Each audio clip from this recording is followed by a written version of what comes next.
2026 সালের ফেব্রুয়ারিতে জাতীয় নির্বাচন। প্রধান উপদেষ্টার ঘোষণার পর ভোটের প্রস্তুতি শুরু করেছে নির্বাচন কমিশন। এরই ধারাবাহিকতায় শনিবার রংপুরে যান প্রধান নির্বাচন commissioner AMM Nasir Uddin.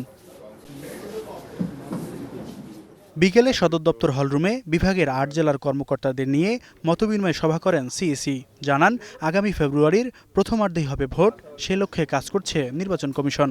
Election তো ফেব্রুয়ারির প্রথমার্ধ হবে, ইনশাল্লাহ নেক্সট ফেব্রুয়ারির প্রথমার্ধ হবে। আমরা কাদেরকে কাজে লাগাচ্ছি, কাদের মাধ্যমে এই ইলেকশনটা পরিচালনা করার উদ্যোগ নিয়েছি। দেখবেন আপনারা, আমাদের একটা সুন্দর ক্রেডিবল গ্রহণযোগ্য ইলেকশন করার জন্য যা যা করার দরকার আমরা তা করব।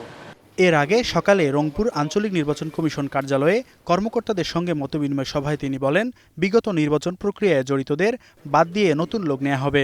মানুষের ভোট কেন্দ্রে যাওয়ার আগ্রহ কমে যাওয়াকে বড় চ্যালেঞ্জ হিসেবে উল্লেখ করে সিইসি বলেন, নির্বাচন কমিশনের উপর মানুষের আস্থা ফেরানো এখন সবচেয়ে বড় দায়িত্ব।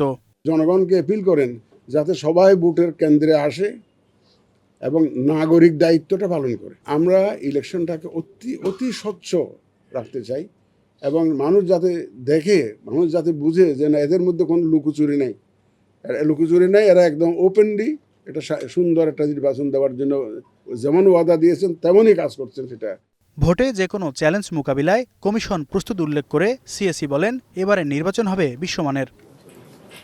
মাহমুদ রাফিন, স্টার নিউজ, রংপুর।